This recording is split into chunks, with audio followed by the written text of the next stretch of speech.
드립니다. 아멘. 우리가 지난 시간 요한계시록 13장에서 땅에서 벌어지는 전쟁에 대해서 말씀을 나누었습니다.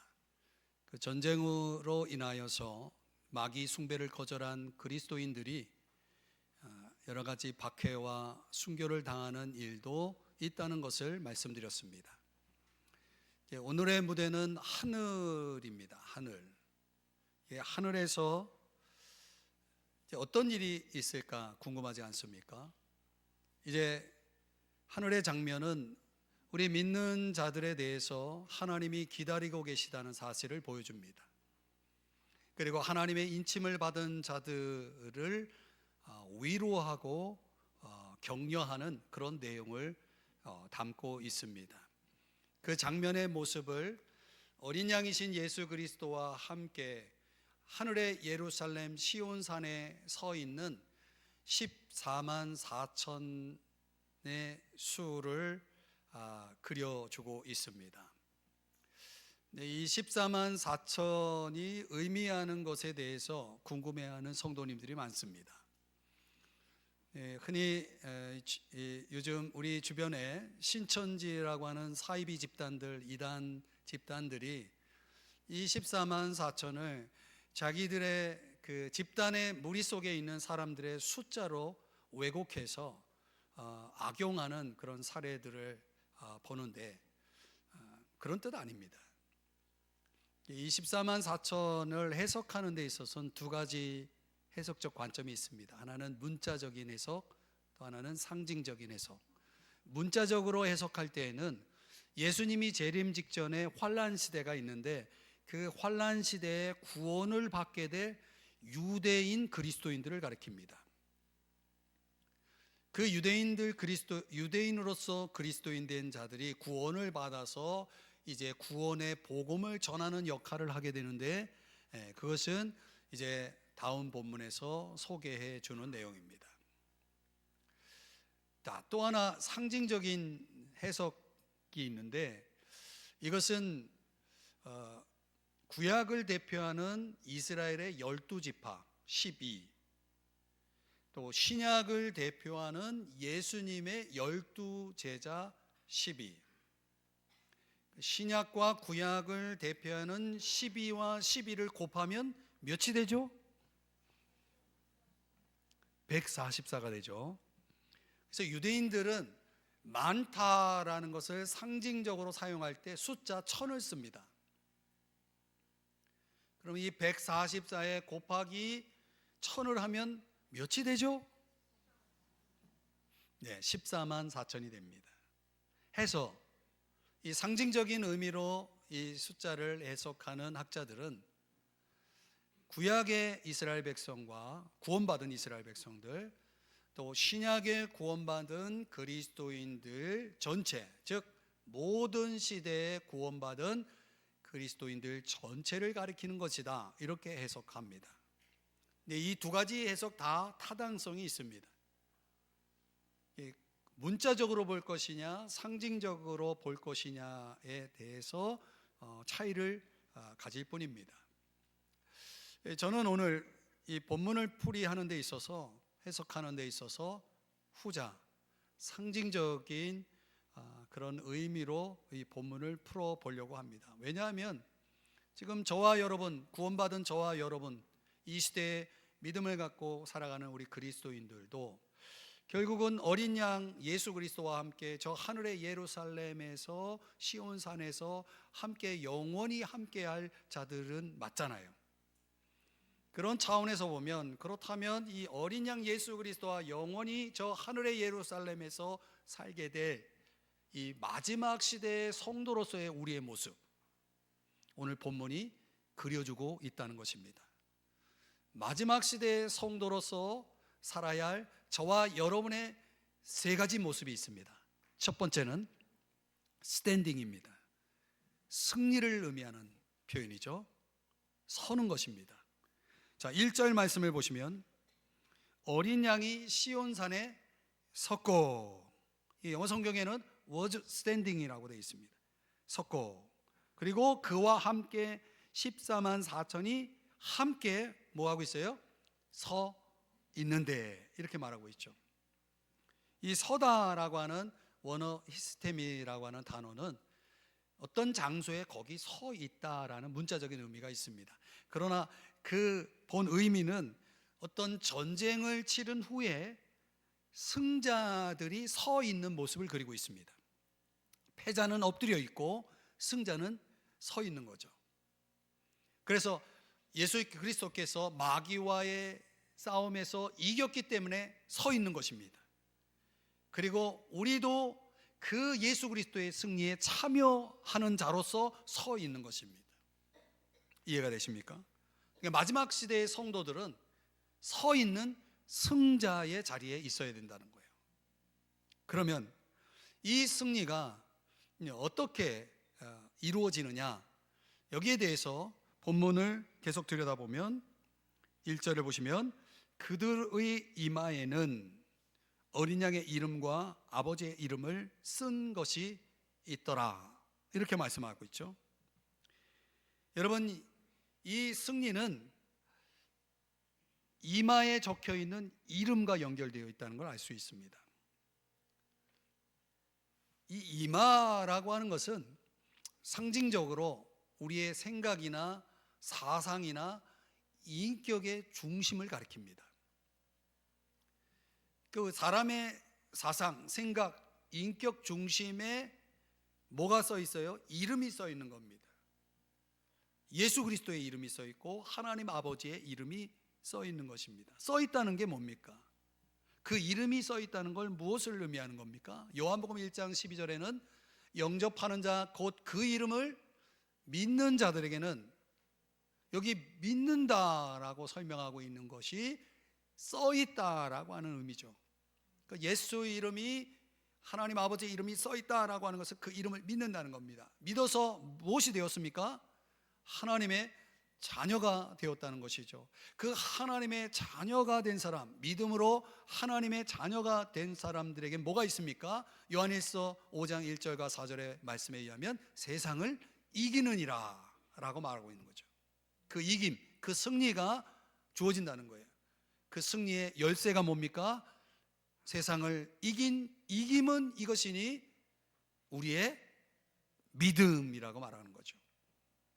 그러니까 예수의 이름이 이마에 써 있다라고 하는 것은 예수 이름을 믿는 것이고, 그 믿음으로 하나님의 자녀가 되고 하나님의 자녀된 그 믿음을 가진 자들은 이길 수 있다, 이김이 있다라고 오늘 성경이 말씀해 주고 있는 것입니다. 이게 중요한 거예요. 예수 이름을 믿어야 스탠딩을 할 수 있다는 거예요. 서 있을 수 있다는 거죠. 예수 이름을 믿는다라는 이 표현을 이 요한의 용어로 설명하고 있지만, 이 바울의 용어로 설명하면 빌립보서 4장 1절의 말씀에 의하면 주 안에 서라, 똑같은 히스템이라는 단어를 쓰면서 이번에 바울의 용법으로 말하면은 주 안에라는 이 표현을 강조하고 있습니다. 주 안에 있다라고 하는 것은 오늘 이 바울의 용어를 설명해 드리면 이런 뜻입니다. 계속해서 복음을 전하면서 산다, 이런 뜻입니다. 여러분, 저와 여러분은 복음 때문에 우리의 삶이 변화되지 않았습니까? 복음 때문에 하나님의 자녀가 되지 않았습니까? 복음 때문에 형제 자매가 되지 않았습니까? 복음 때문에 인생의 가치관이 바뀌지 않았습니까? 심지어 인생의 종착역도 달라지지 않았습니까?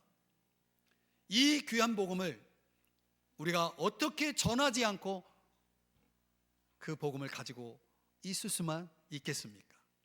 그러니까 주 안에 서 있는 사람, 이 주 안에 스탠딩하고 있는 사람들은 항상 복음을 가지고 살아간다는 거죠.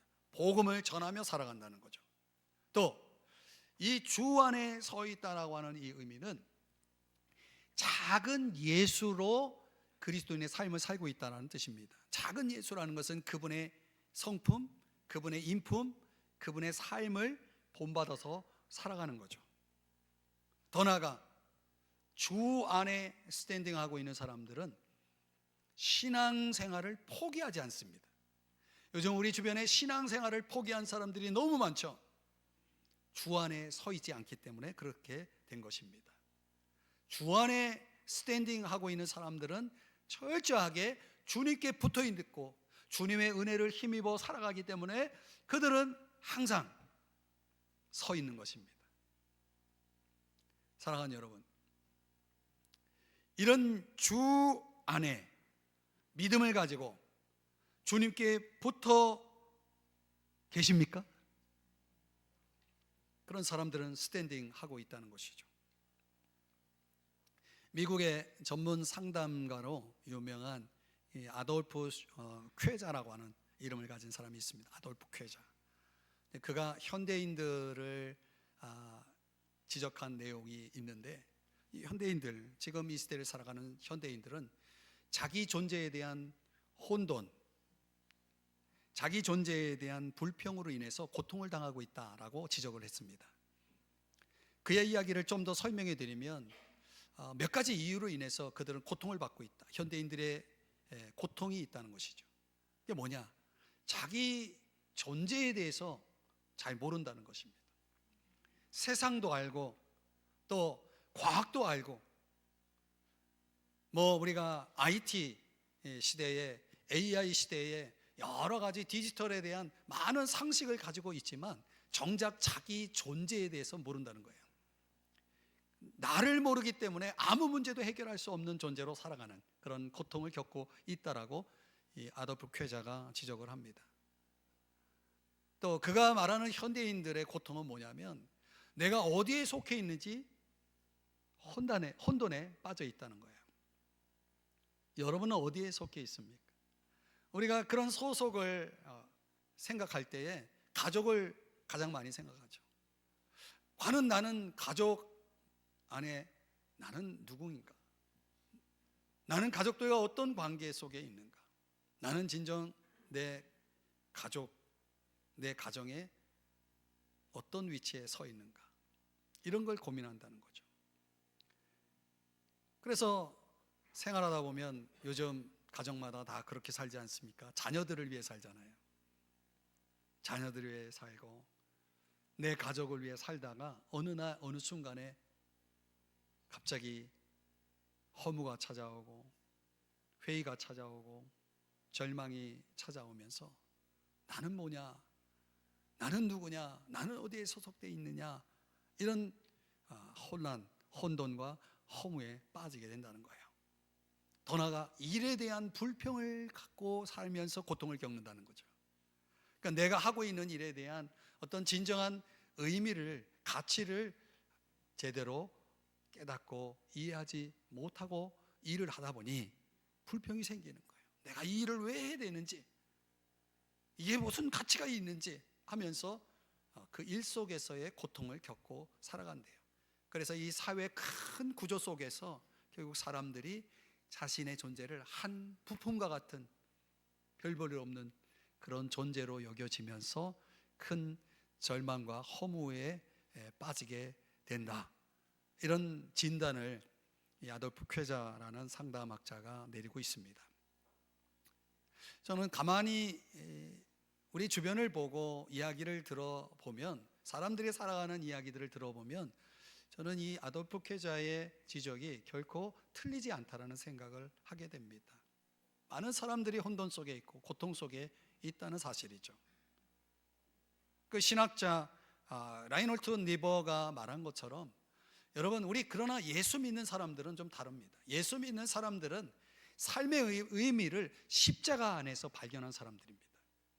나의 존재를 십자가 안에서 본 사람들이고 깨달은 사람들이고 내 삶의 의미를 십자가 안에서 발견했기 때문에 그런 이 아돌프 쾌자가 말하고 있는 그런 고통 속에 있는 인간과 좀 다른 차원의 삶을 살아갈 수 있게 되는 거죠. 여러분, 우리 주변 사람들, 많은 사람들이 뭔가 어떤 것에 매여 있지 않습니까? 묶여 있지 않습니까? 어떤 사람들은 보면 쾌락에 묶여 있죠. 그래서 돈과 시간을 허비하면서 인생을 살아갑니다. 어떤 사람들은 중독에 묶여 있죠. 여러분, 중독이 여러 가지가 있습니다. 그 중독은 자유가 아니라 반대로 속박이죠. 거기서 벗어나지 못하는 겁니다. 안타까운 거죠.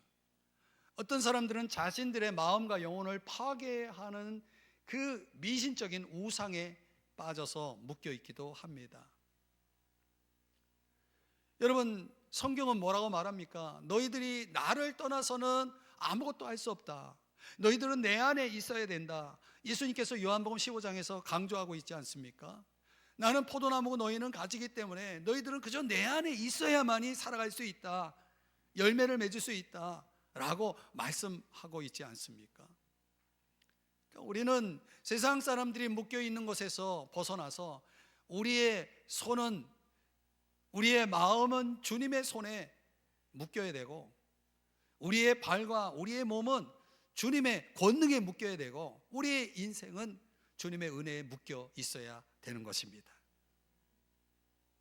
여러분, 이런 최후 승리, 스탠딩을 위해서 저와 여러분이 해야 할 일은 여러분의 이마에 예수 이름이 써 있어야 되는 겁니다. 다시 말하면 예수 이름을 믿음으로 말미암아, 그분에게 속하고 그분에게 묶여 있음으로 말미암아 여러분은 진정 이 마지막 시대의 성도로서 스탠딩, 승리할 수 있음을 믿으시기 바랍니다. 여러분 모두가 그렇게 되기를 주의 이름 축복합니다. 두 번째로, 마지막 시대의 성도들의 모습은 뭡니까? singing, 노래가 있다는 거죠. 여러분, 이 마지막 시대를 살아가는 사람들에게 나타난 두 번째 특징입니다. 성도들은요, 노래가 있다는 거예요. 여러분은 노래를 좋아하시나요? 요즘도 그러는지 모르겠어요. 어디 단체로 버스 타고 놀러 가면 그 흔들리는 버스 안에서도 노래가 끊어지지 않죠. 서로 자기가 부르겠다고 마이크 잡고 그렇게 하지 않습니까? 사람들 참 노래 좋아해요. 요즘 사람들은 무슨 노래를 좋아합니까? 트로트? 재즈? 아니면 클래식? 여러분 생각해 보세요. 내가 어떤 노래를 좋아하는가가 그 사람의 됨됨이를 결정한다는 거 아십니까? 노래에는 뭐가 있습니까?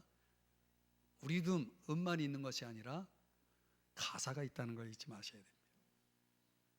그래서 우리의 자녀들이 어떤 노래를 좋아하느냐, 그 아이들이 즐겨 듣는 노래 속에 그 노래가 담고 있는 메시지가 그 아이의 인격에 지대한 영향을 끼친다는 사실을 아십니까? 그건 제가 하는 얘기가 아니라 전문가가 하는 얘기입니다.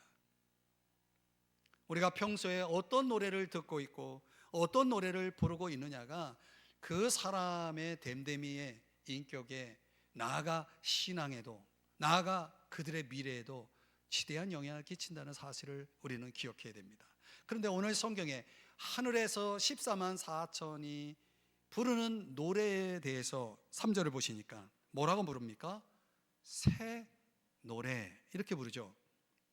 노래인데 새 노래.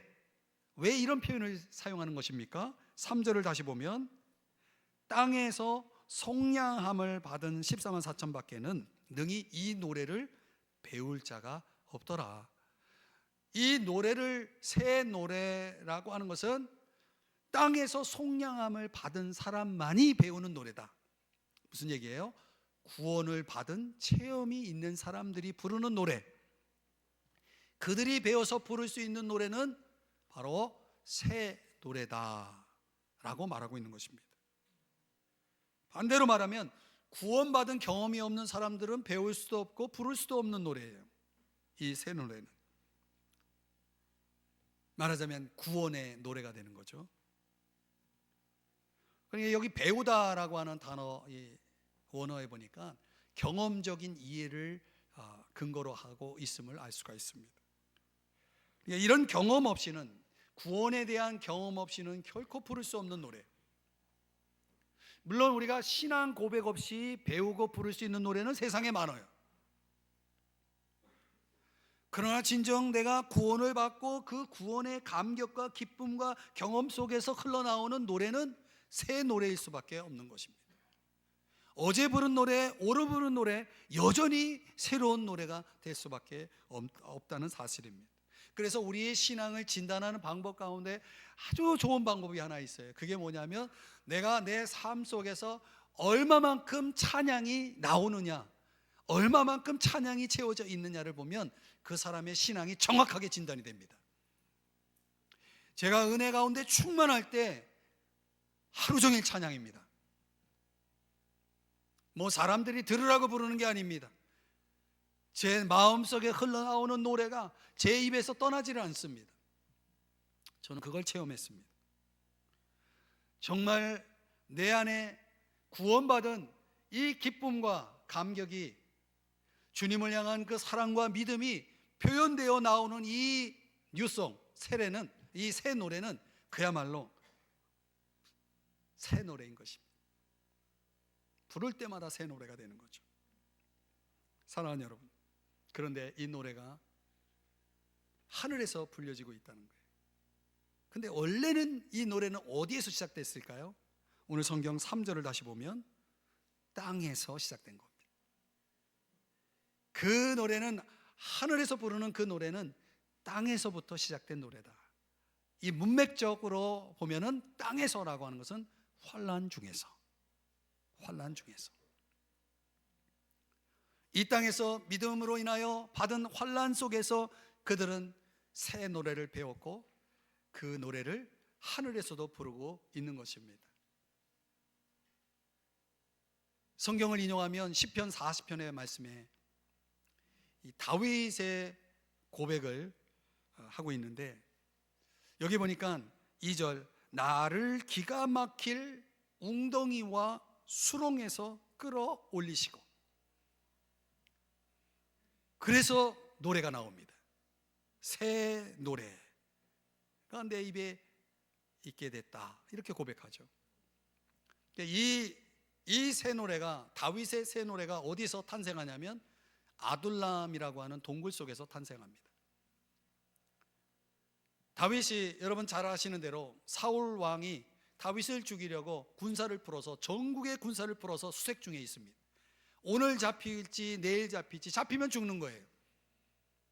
그런 가운데서 아주 지긋지긋한 도망자의 삶을 살면서 벗어날 수 없는 이 고통 속에서 그는 겨우 찾아 들어간 곳이 동굴 속이었다는 거죠. 그 동굴 속에서 뭘 할까요? 레크레이션을 할까요? 운동을 할까요? 아니에요. 기다리는 거예요. 하나님을 기다리고, 그리고 그 입에서 부르짖는 거죠. 하나님 앞에 기도하는 거죠. 그때 하나님께서 다윗에게 새 노래를 그 입에 두셨다. 그게 이제 시편 40편의 이야기입니다. 사랑하는 여러분, 이 다윗은 고난 속에서 기다렸고 기도했고 마침내 노래를 배우게 되었다는 거죠. 그리고 그 새 노래를 부르게 되었다는 것입니다. 여러분, 시냇가에 시냇물 소리가 있는 이유가 뭡니까? 그 시냇가에 크고 작은 돌이 있기 때문이죠. 여러분의 인생에도 크고 작은 고난의 돌이 주어집니다. 그래서 노래가 있다는 거 아닙니까? 우리의 아픔이, 슬픔이 감사가 되고 노래가 될 수 있는 것, 그것은 이 수많은 고난의 돌이 있을 때 나올 수 있는 작품인 거죠. 사랑하는 여러분, 오늘 이렇게 새 노래를 부르는 싱잉을 강조하는 이유가 어디에 있을까요? 이게 있어야만이 이 마지막 시대의 악한 시대를 이길 수 있는 힘을 얻기 때문이라는 거죠. 이런 걸 가르쳐서 찬송 생활의 권능이라고 말합니다. 권능. 여러분, 찬양의 능력을 아십니까? 경험해 보셨습니까? 찬양이 주는 능력을 아십니까? 여러분, 이 능력을 아는 사람들은요, 벌써 찬양할 때 자세가 달라요. 찬양에 임하는 자세가 달라요. 찬양을 부를 때 마음가짐이 달라요. 이 찬양에 놀라운 능력이 있다는 걸 여러분 기억하십시오. 시편 149편에 이 새 노래의 찬양을 부르는 이들에게 일어나는 결과를 8절에서 이렇게 설명합니다. 그들의 대적 왕들이 사슬로 철고랑으로 결박되었다라고 말하고 있는 겁니다. 여러분, 우리의 대적들이 결박되고 우리에게 승리를 가져오고 우리를 자유케 하는 이 능력, 그것이 뭡니까? 찬양이라는 거예요. 여러분, 찬양하면 얼굴이 환해요? 찬양하는 사람, 노래하는 사람이 찡그리는 거 봤습니까? 짜증내는 거 봤습니까? 여러분, 찬양할 때 우리에게 능력이 나타납니다. 저는 청년 때 찬양을 부르다가 성령 체험을 했습니다. 성령이 강력하게, 뜨거운 성령이 제 가슴 속에 임하시는 것을 내가 경험을 하고, 그때부터 제가 찬양이 달라졌습니다.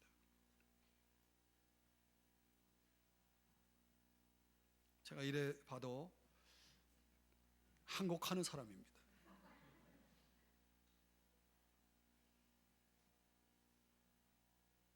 성령 받은 사람들은 찬양이 달라집니다. 찬양할 때 구원받는 사람도 봤습니다.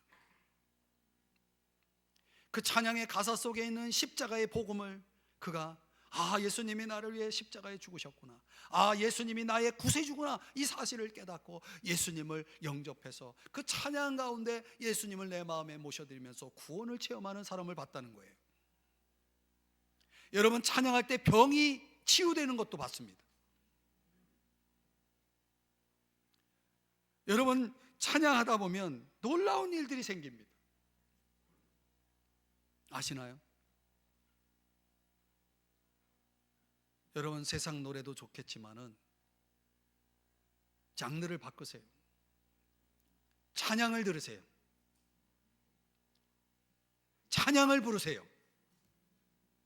세상 노래와는 비교할 수 없는 그 새 노래가 가져오는 그 능력을 한번 맛보세요. 찬양 없이는 살 수 없습니다. 그 새 노래 없이는 살아갈 수 없는 하루하루가 된다는 사실을 여러분 직접 체험해 보십시오. 사랑하는 여러분, 그래서 잭 테일러라고 하는 사람은 찬양을 정의하기를, 찬양은 우리의 인격을 바꾸고 우리의 운명을 바꾸는 것이다, 이렇게까지 정의를 했습니다. 실제로 그렇습니다.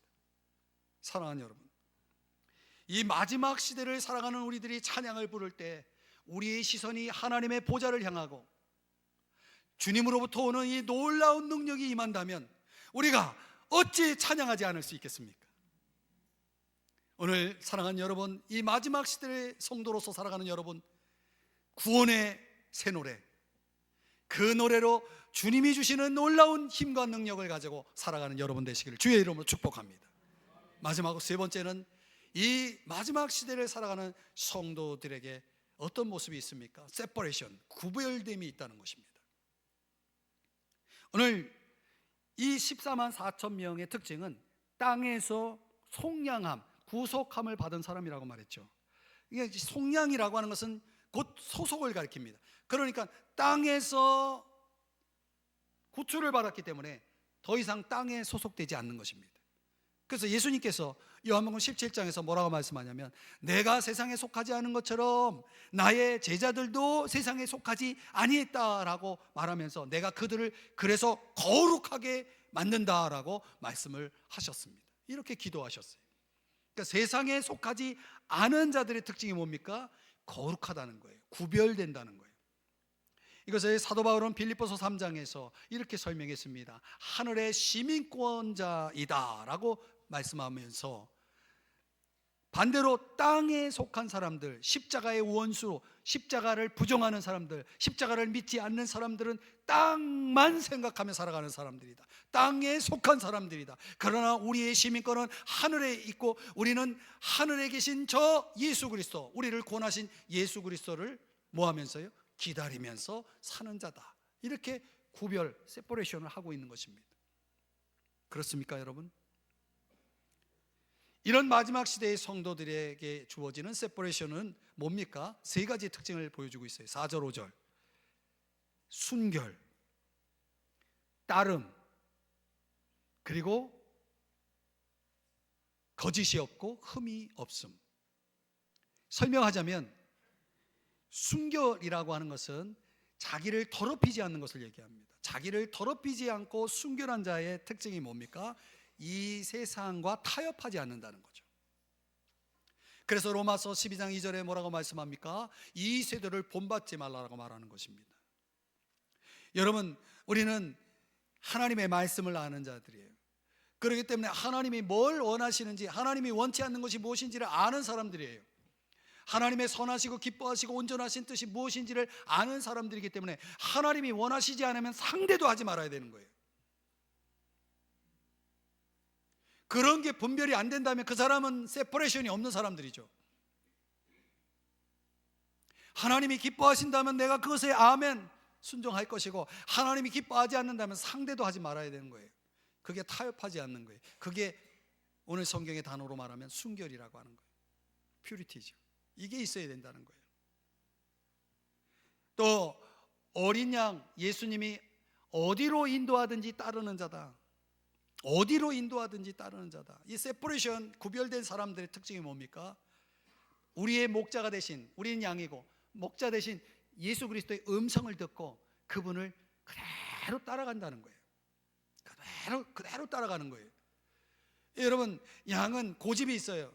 자기가 목자를 따르지 않고 나 가고 싶은 대로 갈래 가면 양은 시력이 안 좋아요. 그래서 얼마 가지 않아서 곧 웅덩이에 빠지고 맹수에게 잡혀서 죽어요. 그 목자를 따르지 않는다는 것은 그건 죽음의 길인 거예요. 그럼 오늘 세퍼레이션은 구별된 사람들로서 살아가는 성도들은 어떤 일을 결정할 때, 어떤 일을 행할 때 항상 내가 바라는, 원하는 것을 선택하고 가는 게 아니라 항상 주님의 뜻을 묻습니다. 기도합니다. 주님, 이게 어떻게 해야 주님이 기뻐하십니까? 항상 그것이 전제되고, 그래서 주님이 주시는 말씀과 주님이 주시는 마음을 가지고, 그 은혜를 가지고, 그 뜻을 가지고 따라가는 거예요. 그대로 따라가는 거예요. 이게 세퍼레이션을 가진 사람들의 특징이라는 것입니다. 그래서 로마서 8장 14절에 뭐라고 말씀합니까? 하나님의 영으로 인도함을 받는 그들이 누구다? 하나님의 아들인 거예요. 여러분, 내가 그냥 아무렇게나 사는데 하나님의 아들이라고 내가 주장한다는 건 그건 착각이죠. 하나님의 영으로 인도함을 받아야 거기에 하나님의 아들됨이 있는 것입니다. 그리고 요한복음 10장 4절 말씀은 한번 자막만 다 같이 읽어주시겠습니까? 시작. 양들이 그의 음성을 아는 거로 따라오되. 바로 이겁니다. 여러분, 양은요 자기 목자의 음성을 알아요.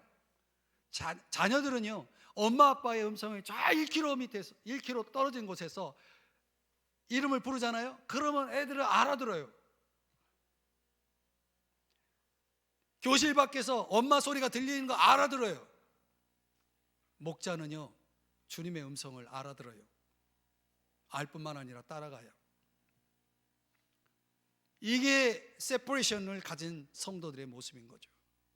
또 거짓말이 그 입에 거짓말이 없고 흠이 없다라고 하는 것은 말하자면 언행일치, 이걸 얘기하는 겁니다. 우리가 교회 안에서 뭡니까? 이렇게 신앙 고백을 하잖아요. 입에는 신앙 고백인데 삶은 전혀 다른 삶을 살고 있다 그러면 그건 언행일치가 아니죠. 표리부동이죠. 그런 게 없어야 되는 거예요. 그러니까 신앙 고백대로 거짓이 없이, 삶에 흠이 없이 살아간다는 건 그런 신앙 고백대로의 삶을 살아간다, 이런 얘기를 하는 거죠. 여러분, 이게 세퍼레이션의 성도의 특징인 것입니다. 사랑하는 여러분, 이 토마스 프리드먼이라고 하는 사람이 쓴 책이 있는데, 이 베이루트에서 예루살렘까지라는 책에, 거기 한 베두인의 이야기가 소개되는데요. 그 베두인 집에 어느 날 칠면조를 어느 도둑이 이제 훔쳐갔나 봐요. 그래서 자녀들에게 빨리 그 도둑놈 잡아가지고 칠면조를 찾아와라, 이렇게 시켰어요. 이 아들들이 가만히 생각하니까, 아니 누가 훔쳐갔는지 알고 어디 가서 그 칠면조를 찾냐고, 이렇게 불평하면서 아버지가 막 명령을 하셨으니까 어쨌든 찾는데, 찾다가 그만 낙타를 잃어버렸어요. 근데 아버지는 또 여전히 호통을 치면서 칠면조 찾아오라고. 이번에도 또 찾으러 다니다가 이번에는 말을 잃어버렸어요. 그래도 아버지는 칠면조를 또 찾아오라고 호통을 치는 거예요. 그래 아이들이 또 나가가지고 자녀들이 이제 찾다가 그만 딸이 강간을 당하는 사고가 생겼어요. 칠면조 찾다가 낙타 잃어버리고 말 잃어버리고 자기 딸에게 불행한 일이 벌어진 거예요. 뭐 때문에 이런 일이 생겼어요? 칠면조 때문에. 여러분, 이 베두인 이야기의 교훈을 아시겠습니까? 우리에게도 이런 칠면조가 있지 않습니까? 우리가 꼭 찾아야 되겠다고 집착하고 있는 것들, 이런 게 더 가치 있는, 더 많은 것을, 더 많은 가치를 잃어버리게 만든다는 사실을 아십니까? 여러분, 우리가 지혜롭게 살아야 돼요. 우리가 이 세퍼레이션이라고 하는 성도로서의 진정한 모습을 가지고 살아가기 위해서는 이런 세상에 덜 가치 있는 것들, 세상 가치에 대한 집착을 버려야 되는 거예요. 우상 숭배를 거부해야 되는 거예요. 권력과 부가 가져오는 그 만모니즘이 주는 유혹을 뿌리칠 수 있어야 되는 거예요. 성적인 부도덕을 거부할 수 있어야 되는 거예요. 이런 것들을 통해서 우리가 세퍼레이션의 삶을 살아가기 위해서는 우리에게 뭐가 필요합니까? 그래서 하나님이 우리에게 주신 게 뭐예요? 말씀인 거예요. 하나님의 말씀이 우리의 삶에 매일 적용되면 저와 여러분이 세퍼레이션의 삶을 살아가는데 매우 효과가 있다는 사실 아십니까? 그래서 시편 119편에 이렇게 말씀하는데, 자막의 내용을 우리 한번 다 같이 읽어주시기 바랍니다. 시작. 내 마음을 주의 증거들에게 향하게 하시고 탐욕으로 향하지 말게 하소서. 내 눈을 돌이켜 허탄한 것을 보지 말게 하시고 주의 길에서 나를 살아나게 하소서. 아멘. 여러분, 우리가 허탄한 걸 보지 말아야 돼요. 탐욕으로 향하지 말아야 돼요. 어떻게 하면 그렇게 된다는 겁니까? 말씀을 가까이 해서, 이 말씀이 주는 이 효과를 통해서 말씀으로 우리가 이런 삶을 살아갈 수 있다고 말하지 않습니까? 사랑하는 여러분, 세상이 얼마나 험해지고 있습니까? 얼마나 어두워지고 있습니까? 어떻게 보면 이 마지막 시대일수록 신앙생활도 참 더 어려워지는 것 같아요. 더 어려워져요. 그러할지라도 저와 여러분은 이 마지막 시대의 성도로서 세퍼레이션이, 구별됨이 있어야 되는 거예요. 이걸 위해서 저와 여러분은 매일매일 말씀을 적용하며 그 길을 따라갈 때, 우리의 시선이 말씀을 향하고 주님을 향할 때, 그때 여러분들은 구별될 수 있고, 그때 여러분들은 살아날 수 있음을 깨달으시기를 주의 이름으로 축복합니다. 이제 말씀을 적용해 봅니다. 여러분, 오늘날 교회들 안에, 여러 교회 안에 정말 성도들이 많습니다. 그렇죠? 우리 교회도 성도들이 참 많습니다. 그런데요, 이렇게 교회 안에 많은 성도들이 있지만 과연 성도다운 성도는 얼마나 있을까요? 우리가 교회 안에서는 나는 성도야 라고 주장할 수 있겠지만, 과연 여러분의 가정에서도, 여러분의 직장에서도, 사업장에서도, 여러분이 살아가는 삶의 자리에서도 나는 과연 성도다라고 그렇게 주장할 수 있겠습니까? 이게 문제죠. 우리 주님은 이 마지막 시대에 성도다운 성도 14만 4천을 찾고 있는 거예요. 그들을 기다리고 있는 거예요. 저 하늘에서 그들을 지금 보호하고 계시는 거죠. 이 악한 시대에 우리는 어떤 대가를 지불하더라도 저와 여러분에게는 예수 이름을 믿음으로 스탠딩을 하고 있어야 되는 거예요. 우리의 삶에 찾아오는 수많은 고난의 돌이 있어도 우리는 그 속에서 새 노래를, 구원의 노래를 부를 수 있어야 되는 거예요. 우리의 삶에 내가 진정 성도로서 고백하는 우리의 그 신앙 고백이 삶 속에도 반영되어지는 구별된 증인으로 살아갈 수 있어야 하는 거예요. 그렇다면 누가 뭐라고 해도 그 사람은 성도인 것입니다. 그 사람은 하나님이 기다리시는 것입니다. 그 사람은 하나님이 위로해 주시는 것입니다. 오늘 이 자리에 계신 우리 모든 성도님들이 과연 나는 성도다운 성도인가 라는 사실을 돌아보시고 여러분이 주님 앞에서 여러분의 삶의 모습을 비추어 보며 오늘 이 말씀대로 믿음과 노래와 그리고 구별됨으로 끝까지 주님 앞에 서는 그 순간까지 승리하시기를 주님의 이름으로 축복합니다. 기도하겠습니다. 사랑하시는 주님, 성도다운 성도가 되기 원합니다. 우리의 믿음이, 우리의 노래가